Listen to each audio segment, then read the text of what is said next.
امشب در 24 ترامپ میگه تهران میدونه که به زودی چه اتفاقی میفته. اکسیوس نوشته آمریکا پیشنهاد تازه ایران رو کافی نمیدونه. نیویورک تایمز گزارش کرده احتمال از سرگیری فوری جنگ زیاده. افزایش همکاری دفاعی ریاض اسلام آباد. پاکستان 8000 نیروی نظامی به عربستان سعودی فرستاد. و گزارش‌ها از اخلال شدید در صادرات نفت ایران در نتیجه محاصره دریایی آمریکا. بلومبرگ میگه توقف نفتکش‌ها در خارک ادامه داره. از استودیوی ایران اینترنشنال این 24 است با فرداد فرهزاد.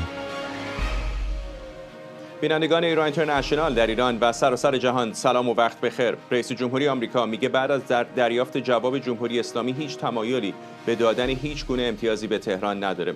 ترامپ همینطور بدون ارائه جزئیات بیشتر هشدار داده ایران میدونه به زودی چه اتفاقی میفته. این در شرایطی که نیویورک تایمز ساعتی پیش گزارش داد آمریکا و اسرائیل در حال آماده سازی شدید برای از سرگیری حملاتند. به گزارش این روزنامه این حملات شاید از همین هفته آغاز بشه. در همین حال دونالد ترامپ به مجله فورچن گفته مقامات جمهوری اسلامی برای امضای توافق بی‌تابند، اما بعد از رسیدن به توافق متنی میفرستند که هیچ ربطی به توافقات شفاهی نداره. همزمان در کنگره آمریکا سناتور لینزی گرام در حساب اکسش نوشته از نگاه او ضروریه که آمریکا از موضع قدرت و برتری وارد مذاکره با جمهوری اسلامی بشه. او نوشته ایالات متحده باید کاری رو که آغاز کرده در قبال ایران به پایان برسونه.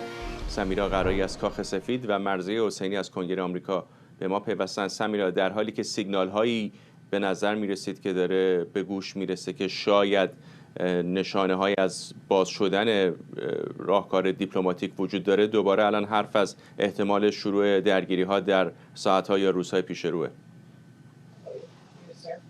همینطوره. بر اساس اون چیزی که رسانه ها در داخل ایران مشخصا تصنیم نزدیک به سپاه پاسداران منتشر کردن، جمهوری اسلامی یک پیشنهاد متقابلی رو یک شنبه شب به وقت ما اینجا در شرق آمریکا از طریق پاکستان در اختیار آمریکایی ها گذاشته و امروز ما از سمت منابع آگاه واکنش آمریکا رو به این پیشنهاد متقابل متوجه شدیم. میگن کافی نیست و اون چیزهایی که جمهوری اسلامی ارائه داده اون در اون پیشنهاد متقابل برای آمریکا در این مرحله کافی نیست. این منبع آگاه در گفتگو با اکسیوس میگه که جمهوری اسلامی باید تعارفات و اون مصالحه ها و اون امتیازدهی های جزئی رو بگذاره کنار، نشون بده که حقیقتا میخواد مذاکره بکنه و این یک مذاکرات جدی است تا از اونجا ما هم وارد پروسه به توافق رسیدن بشیم. اگر چنین نباشه جواب ما با بمب خواهد بود. این چیزی است که منبع آگاه به اکسیوس، به بارک راوید خبرنگار اکسیوس گفته و موارد دیگری هم فردا در این گزارش آمده، مثل اینکه جمهوری اسلامی در این پیشنهاد متقابل بیشتر راجع به برنامه هسته‌ایش صحبت کرده. ما میدونیم یکی از کش و قوس‌هایی که وجود داشت این بود که جمهوری اسلامی میخواد بحث هسته‌ای رو بندازه در 30 روزی که قرار هست در اون بررسی بکنند هر آنچه که مد نظرشونه، مثلا موشکی، مثلا هسته‌ای یا نیابتی ها. ایالات متحده چنین چیزی رو نمیخواد. میخواد از همون ابتدای امر تضمین‌هایی از جمهوری اسلامی بگیره که به سراغ برنامه هسته‌ای نخواهند رفت، اقدامی رو انجام نخواهند داد. یکی از موارد اختلاف این بود و حالا به نظر میاد در این پیشنهاد متقابل جمهوری اسلامی راجع به هسته‌ای صحبت کرده، ولی این صحبت‌ها کافی نبوده. از اون طرف ما گزارش نیویورک تایمز رو داریم. ما هفته‌ای که شنبه که پشت سر گذاشتیم یک دو تا تحرک دیپلماتیک شاهد بودیم از سمت جمهوری اسلامی. سفری که وزیر کشور پاکستان داشت به ایران، دیدارهایی که اون سمت با عراقچی مثلا انجام شده و از این سمت تماس تلفنی آقای ترامپ با آقای نتانیاهو رو ما داریم. یک شنبه انجام شده. آقای نتانیاهو میگه ما هر چند روز یک بار با هم صحبت میکنیم، داریم جمهوری اسلامی رو رصد میکنیم و در عین حال داریم میشنویم که هماهنگی‌های نظامی مجدداً اوج گرفته و الان دو کشور آمریکا و اسرائیل جایی ایستادن که از زمان آتش‌بس تا به امروز در بالاترین حد آمادگی نظامی به سر میبرند. میبینیم که همه اینها همزمان زمان داره پیش میره. آقای ترامپ داره گزینه‌های خودش رو بررسی میکنه. روز شنبه در ویرجینیا گلف بازی میکرد، اونجا تیم امنیت ملیش آمدن کنارش بودن، هم آقای روبیو بوده، هم ونس معاونش بوده، آقای ویتکاف فرستادش در همین مذاکرات حضور داشته، آقای راتکلیف رئیس CIA هم همیشه حضور داره. اگر آقای هکسس وزیر جنگ باشه یا نباشه، آقای راتکلیف همیشه در این نشسته ما میبینیم که در این 1-2 ماه اخیر بوده و قراره که فردا هم جلسه مشابهی رو آقای ترامپ اینجا بخواد برگزار بکنه. داره به این سمت میره که تصمیم نهایی خودش رو بگیره و از سمت دیگه هم ما الان باید انتظار افزایش تنش رو داشته باشیم. جایی نیستیم که به سمت صلح و مصالحه بخوایم بریم. یکی از نشانه هاش اتفاقی است که همین امروز از طریق وزارت خزانه داری علیه چین اتفاق افتاد. این اولین اقدام تهاجمی آمریکاست علیه پکن بعد از سفر آقای ترامپ، اون هم از طریق تحریم های روسیه است. فرداد برای 30 روز ایالات متحده داره به کشورهایی که بهشون میگه کشورهای ضعیف، روشن نیست چه تعریفی میخوان ارائه بدن، 30 روز داره به اونها فرصت میده که برن نفت روسیه رو خرید بکنن، یعنی معافیت داده روی تحریم ها. و یکی از دلایلش هم اینه که در این بین چین نخواد بره نفت تخفیف خورده ارزان قاچاق روسیه رو انبار بکنه، برنده این تلاطم اقتصادی نفتی باشه. یک اقدام تهاجمی است علیه چین و از طرفی برای کنترل بازار هست که نشون میده انتظار اینجا اینه از سمت ایالات متحده که بازار نفت همچنان این تلاطم رو نگه داره و این نشون میده که جایی ایستادیم که احتمال گزینه نظامی هم داره بسیار افزایش پیدا میکنه. و مرزی اونجا در کنگره به نظر میرسه که سناتور لینزی گرام همچنان یکی از پرصداترین، اگر نگیم خود پرصداترین قانونگذاران آمریکاست که باز هم داره تکرار میکنه که کاری رو که ایالات متحده در قبال جمهوری اسلامی شروع کرده باید تموم کنه. بتونیم صحبت‌های سناتور لینزی گراهام رو به عنوان شاخصی در خصوص مسیر این جنگ بگذاریم، چنانچه در طول 3 ماه گذشته همیشه درست بوده و همینطور بوده. الان 24 ساعت هست که این آقای گراهام به جای اینکه درگیر کمپین انتخاباتیش باشه مدام مصاحبه میکنه، پست منتشر میکنه و از لزوم یک جنگ دوباره داره صحبت میکنه. میگه این تنها راه هست، میگه بن‌بست مذاکرات واضح هست، میگه هر کسی که نمیتونه به این مسئله اقرار بکنه مسئله خودش هست. مذاکرات به بن‌بست خورده به این جهت که جمهوری اسلامی خط پایان رو هر روز عوض می‌کنه. یعنی روز قبل میان میگن که این خط پایان هست، سر این شروط ما میتونیم مذاکره کنیم و روز بعد اون رو تغییر میدن. پاسخ‌ها به گفته سناتور لینزی گراهام منسجم نیست به خاطر اینکه انسجام در داخل جمهوری اسلامی به گفته این فرد وجود نداره. میگه راه حل یک پاسخ قاطع نظامی هست. خودش هم مثال زده، گفته مثلا به جزیره خار به پاشنه آشیل جمهوری اسلامی، یعنی زیرساخت‌های انرژی. اما جدا از این صحبت‌هایی که پیش از اینم کماکان مطرح شده، یک نکته که قبلا ما نشنیدیم از هیچ کدام از مقامات آمریکا پاسخ به سوال اصلی ذخایر یا در واقع غبار هسته‌ای جمهوری اسلامی هست، چیزی که می‌دونیم مهمترین مسئله برای ترامپ هست. سناتور لینزی گراهام برای اولین بار از یک تئوری صحبت می‌کنه به اسم دایره مرگ در اطراف تأسیسات هسته‌ای. از خودش هم نمیگه، میگه من این رو از نتانیاهو شنیدم. میگه من با نتانیاهو صحبت کردم که راه حل چیه. به من گفتش که ما باید بیایم یک دایره نظامی در اطراف تأسیسات هسته‌ای ایجاد بکنیم. لزومی هم نداره زمینی باشه، لزومی هم نداره سرباز آمریکایی بره اونجا، به صورت هوایی هم میشه. هر کسی که از این دایره عبور کرد پاسخ نظامی ببینه و این راه حل هست. میدونیم که بر اساس ارزیابی‌ها هیچ راهی برای خروج اورانیوم‌های غنی شده وجود نداره مگر اینکه آمریکا یا چین وارد زمین بشن و اینها چنین گزینه‌ای رو حداقل تا به اینجای کار میگن طرفدارش نیستن. نکته دیگری که سناتور لینزی گراهام مطرح کرد و بسیار مهم هست، بسیار مرتبط هست با صحبت‌های ترامپ هفته قبل وقتی که خبرنگار ازش پرسید که این همه فشاری که بر مصرف کننده های آمریکایی هست، قیمت بنزین، انتخابات میان دوره‌ای ممکنه تو رو متوقف بکنه در خصوص مقابله با جمهوری اسلامی، ترامپ گفت ذره‌ای برام اهمیت نداره.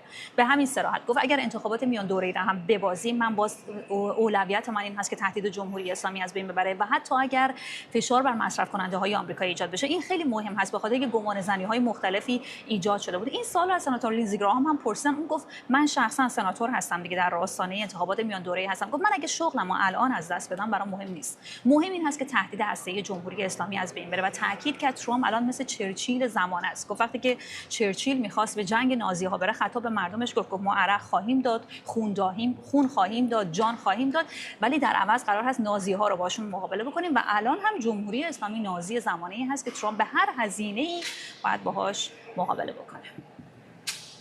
ممنونم از هر دوی شما. سمیرا قرایی از کاخ سفید و مرضیه حسینی از کنگره آمریکا. در تهران رئیس جمهوری ایران گفته در پی محاصره دریای آمریکا صادرات نفت ایران متوقف شده، اما ساعتی بعد این صحبت‌های مسعود پزشکیان از خروجی رسانه‌های ایران از جمله ایرنا حذف شدند. در همین حال معاون وزیر خارجه جمهوری اسلامی هم گفته در هر گونه توافق احتمالی توقف جنگ در همه جبهه‌ها از جمله لبنان، لغو تحریم‌ها و آزاد شدن اموال ایران از جمله بعضی شروط جمهوری اسلامی است. مصطفی دانشگر تحلیلگر سیاسی از دیترویت به ما پیوسته. آقای دانشگر، وقتی حرفای مقامات جمهوری اسلامی رو میذاریم در کنار حرفای مقامات آمریکایی، به نظر میسه که واقعا در دو دنیای کاملا موازی دارن حرکت میکنن. بله، عرض ادب و احترام دارم خدمت شما بینندگان شنوندگان ایران اینترنشنال. بله دقیقاً همینه. اینم برمیگرده به دو تا ارزیابی متفاوت و تصوری که دو طرف دارن، به خصوص طرف جمهوری اسلامی. طرف جمهوری اسلامی یک هدفی رو برای آمریکا تعریف کرده و اون هم این که آمریکایی‌ها هدفشون این بود که نظام جمهوری اسلامی رو براندازی بکنند، نتوانستند، پس ما پیروز شدیم. بنابراین در یک دوره تازه از درگیری ما می توانیم ایالات متحده رو کاملا به نقطه‌ای برسانیم که مشابه وضعیت جنگ اول خلیج فارس در سال 1991 با عراق به این جنبندی برسه که باید رها کنه و بره و بقای نظام تضمین بشه. بنابراین ابایی ندارند از این که به اصطلاح سنگ بزرگی رو بزنن که نشانه نزدن باشه. طرف آمریکایی ها هم با توجه به سهل الوصول بودن رهبران جمهوری اسلامی، یعنی خب ما دیدیم در جنگ 12 روزه، جنگ 38 روزه، در 2 دقیقه ابتدایی جنگ 80 تن، دست کم 80 تن از فرماندهان عالی رتبه از جمله فرمانده کل قوا در جمهوری اسلامی، رهبر جمهوری اسلامی رو تونستن بهش دسترسی پیدا بکنن و حذفشون بکنن. بنابراین با این اشراف و با این دست بالایی که آمریکایی‌ها فکر میکنن که دارن و عملاً هم در سطح امنیتی و اطلاعاتی و نظامی دارن، با محاصره دریایی تشدید شده و الان امروز آقای پزشکیان آمده میگه که صادرات نفت متوقف شده.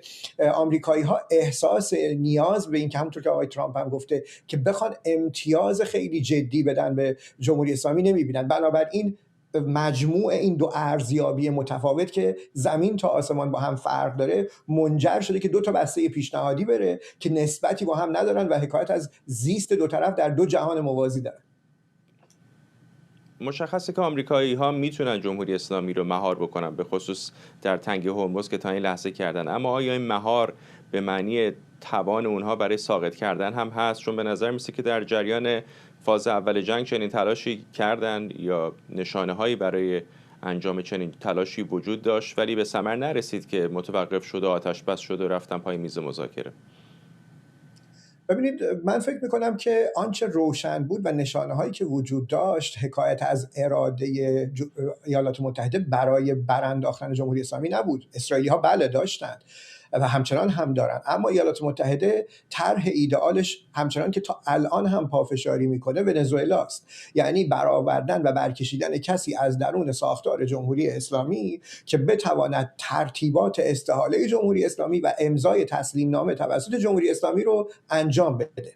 ایالات متحده اقدام جدی به علت ملاحظاتی که میشه اینجا درباره‌اش صحبت کرد خیلی طولانی، از جمله اینکه آلترناتیو چیست، چگونه میشود نیروهای مخالف جمهوری اسلامی رو متشکل کرد، مسئله آوارگان، مسئله فیلد استیت، مسئله مختلفی وجود داره، حالا نمیخوام الان بهش بپردازم. به علت مجموعه از ملاحظات و تجربه موفقیت آمیزی که از ونزوئلا داشت آقای ترامپ، تا همین الان هم تصورش این است که می شود کسی رو یافت درون جمهوری اسلامی با لایروبی، لایه برداری رسید به اون جایی که کسی پیدا بشود از درون ساختار، همچنان که در روزهای اول آتش بس هم اسم از قالیباف می آوردن، همون چیزی که باعث شده قالیباف الان بره مخفیانه زیست مخفی داشته باشه. تصور آقای ترامپ و ایالات متحده تا الان هم این است که مدلی مثل ونزوئلا پیاده بکنن. هنوز نرفتن به سمت اعمال اراده جدی برای تغییر نظام سیاسی در ایران، اما یک دور دیگه از لایه حرفتون رو قطع می‌کنم آقای دانشگر. من و شما میدونیم که جمهوری اسلامی ونزوئلا نیست و قالیباف رودریگز نیست. چطور ممکنه که طرف آمریکا این رو نفهمه؟ ببینید، ایده‌ای وجود داره که اونم این است که این رو آقای روبیو اشاره کرده بود که ما دو گروه داریم، یک تندرو بقا طلب داریم، یک تندرو آخرالزمانی داریم. اگر لایروبی صورت بگیره و تندروهای آخرزمانی از قبیل سید مجید موسوی، عبداللهی، ذوالقدر و این بخش از نظامیان، اون بخش آخر زمانی، تندروهای آخر زمانی حذف بشن با این لایروبی لایه برداری، اون وقت فضا برای تندروهای بقا طلبی که حاضرن برای حفظ نظام تسلیم نامه امضا کنن مسیر هموار میشه. این ایده به باور من غلطه. یعنی اینها از سر تقیه به خاطر اینکه اون ماهیت ایدئولوژیک حفظ خواهد شد ممکنه الان تسلیم نامه امضا بکنن، اما 6 سال دیگه، 8 سال دیگه، 10 سال دیگه آمریکا برخواهد گشت و منطقه و به جهان به جای بدتر از امروز، روزی که جمهوری اسلامی دیگه این فشارها و این اهرم، این پس گردنی به اصطلاح و چماق از روی سرش برداشته شده، پول دستش آمده، تواناییش رو بازسازی کرده و روز از نو روزی از نو. منتها خب یه ایده است که سهل الوصول، آمریکایی‌ها فکر می‌کنن هزینه‌اش کمتره، درگیر اون تجارب تلخ عراق و افغانستان دولت ملت سازی نمیشن. حالا توجه هم نمیشه که ایران داستانش متفاوته، مشابهتی با افغانستان و عراق نداره، اما به هر حال این راه رو کم هزینه میدانن، معتقدن با لایروبی و لایه برداری مسیر هموار میشه برای اون بخشی از همون تندروهای بقا طلب که بیان تسلیم نامه رو امضا بکنن. بنابراین در کوتاه مدت به نظر میرسه و میان مدت اگر رویارویی صورت بگیره در مسیر و در جهت همین به اصطلاح ایجاد یک الگوی ونزوئلایی است به اصطلاح. اما من فکر نمی کنم موفق بشه و در جمهوری اسلامی چنین بازیگرانی در نهایت امکان همچین مانوری رو پیدا بکنن. ممنونم از شما. مصطفی دانشگر، تحلیلگر سیاسی از دیترویت میشیگان. در اسرائیل بنیامین نتانیاهو نشستی امنیتی با حضور شماری از وزرا و مشاوران ارشدش برگزار میکنه. به گزارش وبسایت اسرائیلی واینت، این جلسه بعد از پاسخ تازه جمهوری اسلامی به پیشنهاد آمریکا برای پایان جنگ تشکیل میشه. دیروز هم دونالد ترامپ در تماسی با بنیامین نتانیاهو گفته بود زمان برای جمهوری اسلامی رو به پایانه. گابریل گرویسمن، استراتژیست سیاسی حزب جمهوری خواه و همینطور مجری پادکست استند پوینت از فلوریدا با ما. آقای گرویسمن، ممنونم که دعوت ما رو پذیرفتید. از سیگنال هایی که از اسرائیل و آمریکا داریم میشنویم، به نظرتون در آستانه دور دوم جنگیم؟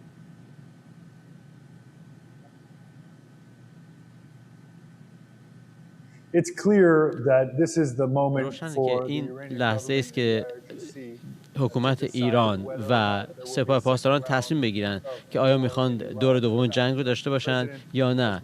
پرزیدنت ترامپ خیلی روشن گفته مقصودش رو، شرایطش رو خیلی مشخص بیان کرده که این شرایط باید برآورده بشن تا جنگ بیشتر و ویرانی بیشتر در ایران نداشته باشیم. دولت اسرائیل هم به همین ترتیب. اما به نحوی به نظر میرسه که سپاه پاسداران و حکومت ایران این پیام رو نمیگیرند و خب پرزیدنت ترامپ کسی نیست که بشه بازیش داد، سر کارش گذاشت. اگه لازم باشه آماده است که جلو بره، ولی خب داره به سپاه و حکومت ایران آخرین فرصت ها رو میده که به توافق برسن، اما نه مثل توافقهای قبلی زمان اوباما و بایدن، بلکه باید که از جاه طلبی های هسته‌ای خودشون دست بردارن و یک ملت عادی، یک کشور عادی و خواستار صلح بشن در منطقه.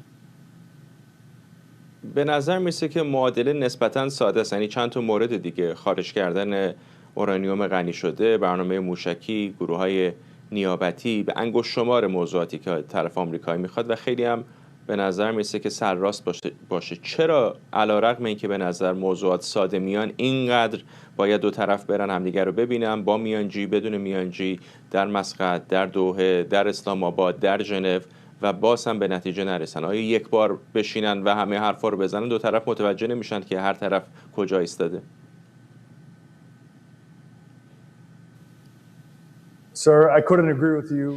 من هم کاملا با شما موافقم. این کاملا حقیقت داره که شرایط آمریکا انگشت شمارند، ساده هستند، کوتاه هستند و خیلی مشخصند و خب اگر که این شرایط برآورده نشه، آمریکا دوباره مجبور خواهد شد که با کشور زیبا ایران جنگ کنه. حالا چرا این جلو عقب ها رو داریم؟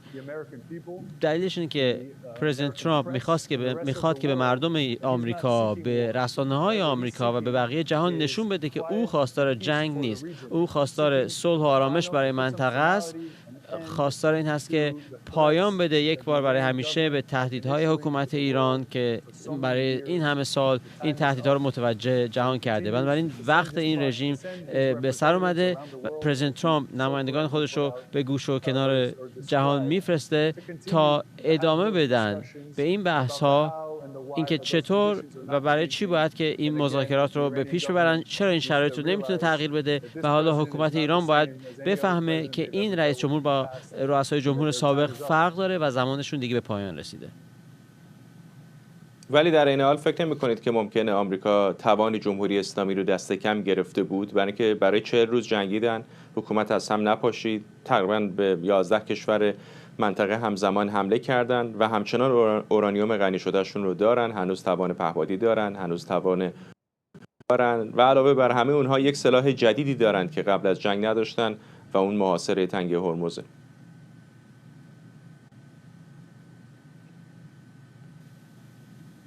خب این تنگه هرمز در واقع سلاحی است که در اختیار آمریکاست. ایران دیگه این سلاح رو در اختیار نداره. آمریکا به هیچ وجه ایران رو دست کم نگرفته. به ارزیابی درست بود. نیروی نظامی ضعیفی داشتن. شاید تنها چیزی که دست کم گرفته باشن ایدئولوژی است که دارن و چطور میتونن که مردم کشور خودشون رو به خطر بندازن و این ایدئولوژی خودشون رو دنبال کنن. شاید فقط همین بوده باشه. پرزیدنت ترامپ بر این باور هست که رؤسای جمهور جهان باید که در جهت منافع ملی کشورهاشون، منافع مردم خودشون عمل کنن، ولی خب در مورد ایران واضحه که این صدق نمیکنه و خب بارها دیدیم که این رژیمی است که مشکل ایجاد میکنه. بله کشور بزرگی است با قابلیت‌های زیادی است، اما دیگه همینه. دیدیم که هواپیماهای آمریکا و اسرائیل آزادانه بر فراز آسمان ایران پرواز میکنن و همچنان دست بالا رو دارن، میتونن که شرایط رو برای ایران بدتر کنن. طبیعتاً پرزیدنت ترامپ اگر که حمله ویرانگری رو بخواد که انجام بده، این ممکنه که برای بازارها دردسرساز، التهاب‌زا باشه. تا اینجا از خودش صبر نشون داده، ولی خب در نهایت ممکنه به جایی برسیم که آمریکا گزینه دیگری نداشته باشه. ممنونم. گابریل گرویسمن، استراتژیست سیاسی حزب جمهوری خواه و مجری پادکست استند پوینت از فلوریدا. پاکستان در چارچوب توافق دفاعی با عربستان حدود 8,000 نیروی نظامی، یک اسکادران جنگنده و سامانه‌های پدافند هوایی به عربستان اعزام کرده. به گزارش رویترز این نیروها کاملا عملیاتی‌اند و در صورت از سرگیری حملات به عربستان برای حمایت از این کشور مستقر شدند. این تحرک در شرایطی که پاکستان همزمان نقش میانجی بین تهران و واشنگتن رو هم دنبال می‌کنه. فرزین ندیمی، پژوهشگر ارشد امور دفاعی امنیتی در مؤسسه واشنگتن از همین شهر با ماست. آقای ندیمی، چنین تحرکاتی آیا فقط فرستادن پیام و سیگنال به تهران هستش که ما آماده دفاع از متحد منطقه‌ایمون هستیم، یا فکر می‌کنید نشانه ای از این هستش که احساس می‌کنن یک رویارویی منطقه‌ای هر لحظه ممکن اتفاق بیفته؟ خب میشه گفت که هر دو، به خاطر اینکه به هر حال یک پیمان دفاع دو جانبه بین عربستان سعودی و پاکستان وجود داره و طبق این پیمان دو کشور مسئولیت دارن که در صورتی که تمامیت ارضی کشور دیگه مورد تهدید قرار بگیره به هر روش ممکن، به هر طوری که میشه ازش کمک برسونن بهش. حالا در مورد پاکستان غیر صحبت در پیمان دفاعی نیست، ولی این احتمال وجود داره که حتی میتونه شامل یک پوشش چتر امنیتی اتمی هم باشه، چون پاکستانی که قدرت اتمی است. ولی خب همکاری نظامی بین پاکستان و عربستان چیز جدیدی نیست و سالهای سال این همکاری در سطوح خیلی بالا وجود داشته. از دهه 60 میلادی نیروهای پاکستانی در عربستان حضور داشتند، در ساختن ارتش عربستان سعودی خیلی نقش داشتند و به ویژه در سالهای دهه 80 و 90 میلادی گاهی اوقات این تعداد نیروهای پاکستانی تا 20,000 نفر هم در عربستان رسیده بوده. یعنی واقعا در اون ساختار ارتش عربستان کاملا پاکستانی‌ها حل شدن. ولی خب این اعزام نیروهای جدید حتما یک نوع سیگنال نشون دادن هست به کشورهای منطقه از جمله ایران که پاکستان این آمادگی داره که از عربستان دفاع بکنه با ارسال یک اسکادرون هواپیمای جنگنده JF-17 که هواپیمای خیلی کارآمد هستن، پیشرفته با همکاری چین ساخته شدن، طراحی و ساخته شدن، تقریبا کارایی شبیه F-16 دارن، موشک‌های هوا به هوای پیشرفته میتونن هم بکنن که برای مقابله با درون های ایرانی بسیار میتونن کارآمد باشن و اصولا فکر میکنم هدفشون همین هست که اینا پروازهای دفاعی در آسمان بر فراز آسمان عربستان انجام بدن و در صورت تهدید درون ها و موشک های کروز ایرانی بتونن مقابله بکنن. در این حال البته این هواپیمای JF پاکستانی موشک های دور ایستای کروز هوا به زمین هم دارن، بعضی از اونها تا برد 600 کیلومتر هم میرسه. یعنی اگر از روی خلیج فارس در صورتی که تصمیم بگیرن عربستان و پاکستان که در شرایط خیلی حاد عملیات تهاجمی علیه ایران انجام بدن که البته خیلی سخت من میبینم این سناریو رو، ولی میتونن حتی تا عمق ایران، تا شیراز، کرمان، تا حومه یزد، حتی از جاهای اگر شلیک بشه موشک‌ها میتونن تا اصفهان هم برسن و اهداف استراتژیک رو در عمق خاک ایران مورد حمله قرار بدن به صورت تئوریک. ولی به نظر میرسه که هدف دفاعی هست. 8000 نیروی پاکستانی هم که در چارچوب این مجموعه قرار اعزام بشن، دفاع از مرکز حساس عربستان به عهده دارن. 2 اسکادرون درون قراره بره به عربستان. درون پاکستان در آستانه ایجاد توان به اصطلاح این درون‌های انتحاری هست، ولی بیشتر امکاناتی که داره مثل براق، مثل بیرقدار یا شهپر درون‌های شناسایی هستن که البته توانایی حمل سلاح هم دارن و همینطور هم مسئله اعزام یک آتشبار HQ-9 پدافند هوایی HQ-9 به عربستان هست که مشابه S-300 روسی هست ساخت چین و کارایی بین S-300 و S-400 داره. خیلی در مقابل موشک‌های بالستیک ایران و کلا موشک‌های بالستیک کارایی نداره، ولی در مجموع به توانایی پدافند عربستان در مقابل موشک‌های بالستیک و همینطور هواپیماهای تهاجمی و درون بالا پرواز میتونن کمک کنن. در مجموع یک قابلیت دفاعی اضافه میکنه به عربستان. همچنین طبیعتا سیگنال هم هست به ایران، ولی بیشتر فکر میکنم یه جوری هم میخوان ایران رو مثلا در یک رودرباسی قرار بدن که ببینید ما در تمام زیرساختارهای عربستان داره به وسیله پاکستانی‌ها دفاع میشه. اگر شما ادعا میکنید که با پاکستان خیلی دوستی دارین، پس باید مقدار ملاحظه اینجا رو بکنید. فقط همین نیست که تحرکات نظامی دیگری هم داریم میبینیم از این کوریدورهای نظامی آمریکا، چه از اروپا به خاورمیانه چه مستقیما از سرزمین اصلی آمریکا به خاورمیانه میبینیم دارایی‌های بیشتری داره به قطر و امارات منتقل میشه. اماراتی‌ها خیلی پنهان هم نیست که سامانه‌های تدافعی جدیدی از اسرائیلی‌ها گرفتن، از جمله چیزی شبیه به گنبد آهنین. ترکیه حتی که در جریان جنگ خیلی آسیب معناداری از جمهوری اسلامی ندیده بود، می‌بینیم سامانه‌های دفاعی از متحدش در ناتو آلمان داره میگیره. آیا فکر می‌کنید منطقه خودش رو برای یک رویارویی بسیار بزرگتر از آنچه که در جریان بخش اول جنگ دیدیم داره آماده میکنه؟ بسیار شدیدتر ولی احتمالاً کوتاه‌تر. هدف ایالات متحده این هستش که یک درگیری نظامی بسیار شدید ولی برای یک بازه زمانی کوتاه به وجود بیاره و در عین حال هدف حکومت اسلامی هم این هستش که در مقابل این حملات شدید بتونه تاب‌آوری داشته باشه و در عین حال این درگیری‌ها رو طولانی‌تر بکنه تا بتونه ایجاد یک جنگ فرسایشی به وجود بیاره و این بار به اصطلاح اینقدر خسته بکنه ارتش آمریکا رو، کاخ سفید رو، در شرایط بسیار بحرانی که هم از نظر اقتصادی، از نظر نیاز دنیا به نفت خاورمیانه و بسیار فاکتورهای داخلی و بین‌المللی دیگه بتونه واقعا آمریکا رو به مرحله‌ای برسونه که دیگه اونطوری که حالا در تصور حکومت اسلامی هست دیگه به فکر جنگیدن دوباره با ایران نکنه. به هر حال این هدف دو طرف هستش، باید دیدش که در این بازه زمانی به نسبت کوتاهی که به نظر میرسه در نظر هست این اتفاق بیفته تا چه حد میتونن دو طرف به اهداف خودشون برسن. ممنونم از شما. فرزین ندیمی، پژوهشگر ارشد امور دفاعی و امنیتی در مؤسسه واشنگتن. خبرگزاری بلومبرگ از افزایش توقف نفتکش‌ها در اطراف جزیره خارک خبر داده و نوشته این وضعیت نشانه‌ای از اختلال فزاینده در روند صادرات نفت ایرانه. بر اساس این گزارش شمار نفتکش‌های حاضر در اطراف خارک، مهمترین پایانه صادرات نفت ایران، به 23 کشتی رسیده که بالاترین میزان از زمان آغاز محاصره دریایی آمریکا علیه بنادر ایران محسوب میشه. بر اساس تصاویر ماهواره‌ای، نفتکش‌ها در لنگرگاه‌های اطراف خارک یا در اسکله‌های بارگیری نفت خام و گاز مایع مستقر بودند. بلومبرگ هشدار داده در صورت ادامه توقف فعالیت پایانه خارک، فشار بر دیگر تأسیسات ذخیره‌سازی نفت ایران افزایش پیدا می‌کنه. عطا حسینیان، روزنامه‌نگار اقتصادی در حوزه انرژی از برلین با ماست. آقای حسینیان، خیلی هم فرمول پیچیده‌ای نبود. از اول میشد حدس زد که با ادامه محاصره دریایی وضعیت در جزیره خارک و دیگر پایانه‌های نفت ایران این شکلی خواهد بود.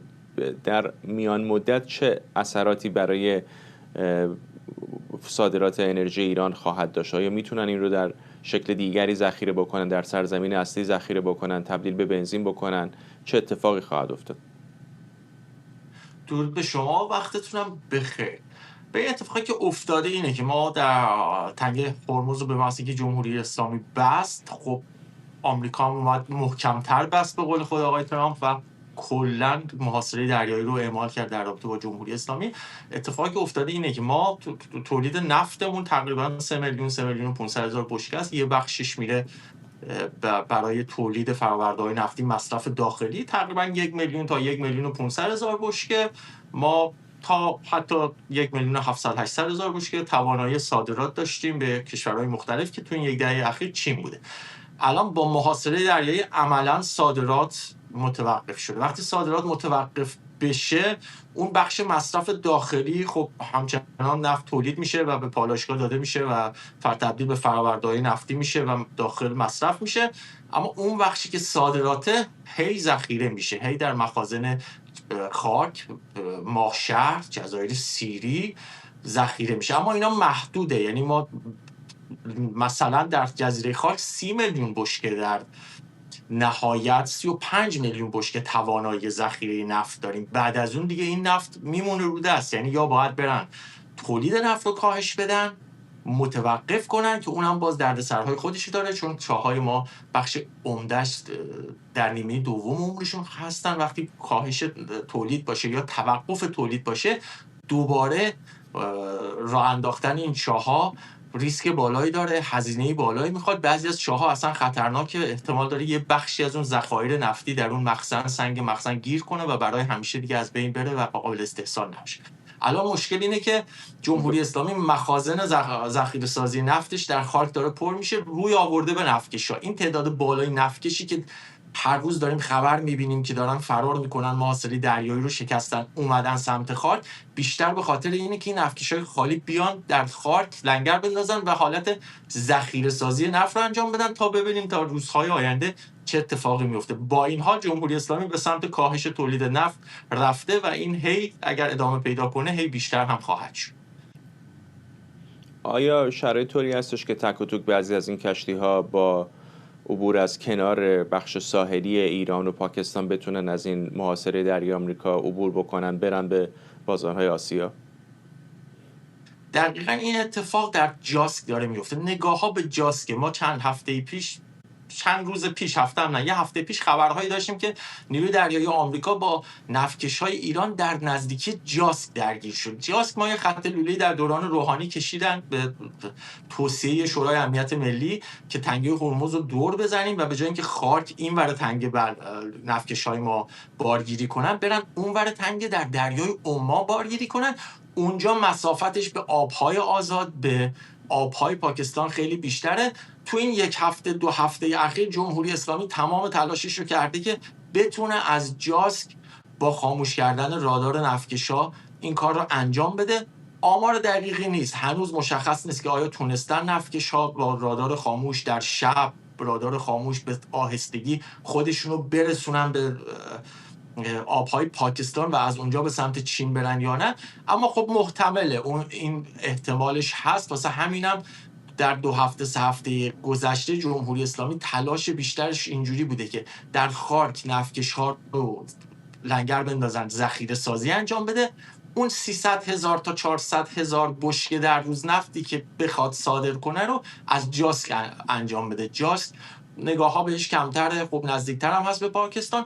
احتمال اینکه بتونه انجام بده این کار جمهوری اسلامی هست، اما خب روزانه شاید 300,000 بشکه در بهترین حالت. حالا این 300,000 بشکه توانایی و قابلیت جاسک به این معنی نیستش که عملاً نفتکشی تونسته از اون این 300,000 بشکه از اون محاصره هم رد شده یا نه. بندر جاسک روزانه تا 350 نهایت 400,000 بشکه روزانه میتونه نفتکش ها رو بارگیری کنن، اونجا نفت بگیرن. اما اینکه چقدر تونستن از محاصره رد بشن این چیزیه که شاید بعدها آمارها مشخص بشه. خیلی عدد پایینه. عملاً ترامپ به اون رویای دوران دولت اولش دیگه الان رسیده که صادرات نفت ایران رو میتونه الان علنی اعلام کنه که لااقل من در 3 هفته اخیر صادرات نفت ایران رو به صفر رسوندم و اون برنامه‌اش الان دیگه عملی شد. ممنونم. عطا حسینیان، روزنامه‌نگار اقتصادی به حوزه انرژی از برلین. وزارت دفاع آلمان میگه از پایان ماه آینده میلادی 1 واحد پدافند هوایی پاتریوت به همراه حدود 150 سرباز آلمانی برای حمایت از سامانه دفاع هوایی ترکیه به این کشور اعزام میکنه.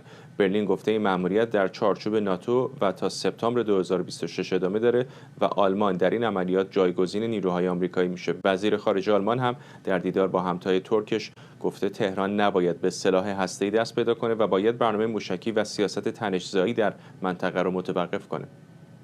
Ich freue mich deswegen sehr, dass die Bundeswehr خیلی خوشحالیم که ارتش آلمان میتواند با استقرار یک سامانه پاتریوت دیگر از ترکیه حمایت کند. اخیراً چند بار موشک‌های بالستیک از طرف ایران به سمت ترکیه شلیک شد که همه‌شان توسط ناتو رهگیری شدند. نیروهای ما هم با این سامانه پاتریوت کمک می‌کنند که این وضعیت ادامه پیدا کند. همه ما توافق داریم که ایران نباید در آینده تهدیدی برای همسایه‌هاش باشد. برای همین هم نباید به سلاح هسته‌ای دست پیدا کند. همچنین باید برنامه موشک‌های بالستیک و سیاست تنش‌زایی در منطقه را متوقف کند و دوباره امکان عبور آزاد و بدون هزینه از تنگه هرمز را فراهم کند.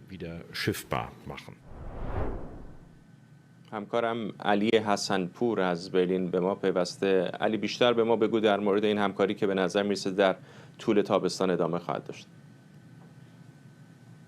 خب فراد، بر اساس بیانیه رسمی وزارت دفاع آلمان و همچنین صحبت‌های امروز یوهان وادفول که الان هم شنیدیم، وزیر امور خارجه آلمان، برلین این مأموریت رو بخشی از ساختار دفاعی ناتو میدونه و اون رو با تحولات مرتبط به ایران و وضعیت فعلی امنیت منطقه مرتبط توصیف میکنه. طبق اعلام وزارت دفاع آلمان، ارتش این کشور قرار هستش که از پایان ژوئن امسال سال 2026 میلادی با استقرار یک واحد پدافند هوایی و موشکی پاتریوت در ترکیه در واقع از سامانه دفاعی هوایی یک پارچه ناتو در جناح جنوب شرقی این ائتلاف حمایت بکنه. خب این مأموریت فعلا تا سپتامبر سال 2026 برنامه‌ریزی شده و شامل یک واحد پاتریوت و حدود 150 سرباز آلمانی خواهد بود.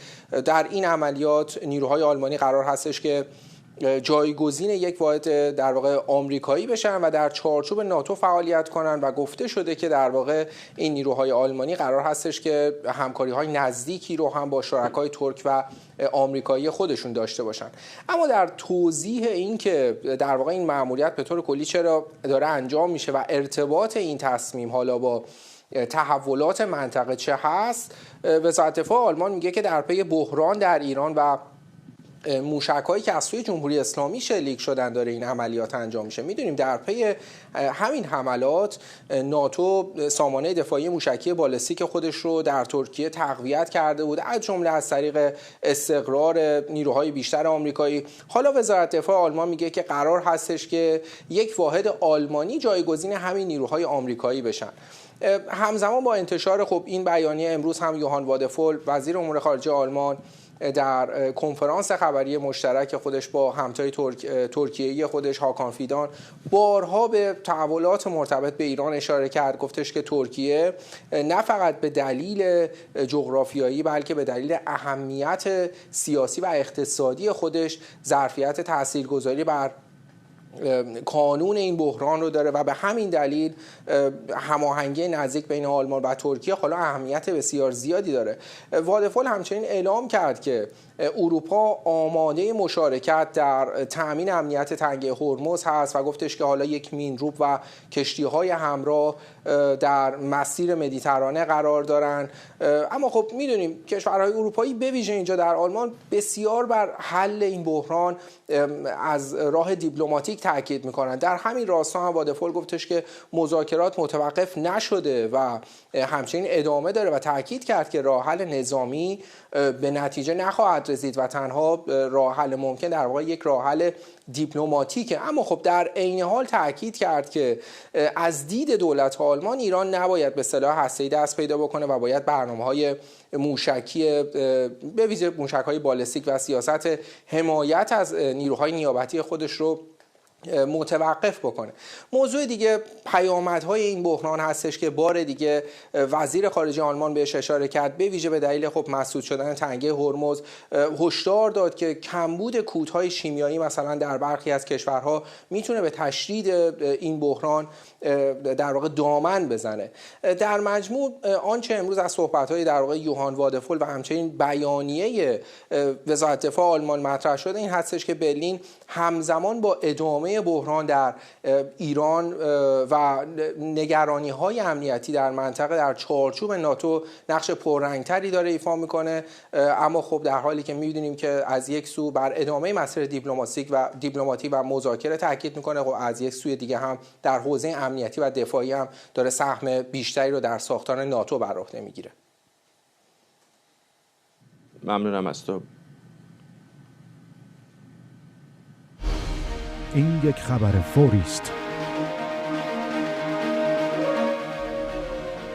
خبری فوری داریم. دقایق پیش دونالد ترامپ رئیس جمهوری آمریکا اعلام کرد به ارتش این کشور دستور داده در هر لحظه آماده اجرای یک عملیات حمله گسترده و تمام عیار علیه جمهوری اسلامی ایران باشه. و همینطور گفته حمله‌ای که برای روز جمعه برنامه‌ریزی شده بود فعلا انجام نخواهد شد. ترامپ گفته این حمله از پیش برای فردا تعیین شده بود، اما قطر، عربستان سعودی و امارات متحده عربی از ایالات متحده خواستند فعلا از اجرای عملیات نظامی علیه جمهوری اسلامی ایران خودداری کنه. همزمان خبرگزاری مهر گزارش داده سامانه‌های پدافند هوایی در جزیره قشم در نزدیکی تنگه هرمز فعال شدند. دلیل این اقدام هنوز مشخص نیست. این خبری است لحظاتی پیش آمده. ترامپ رئیس جمهوری آمریکا گفته به ارتش این کشور دستور داده که در صورت عدم دستیابی به توافق قابل قبول برای حمله کامل و گسترده به ایران در یک لحظه آماده باشه.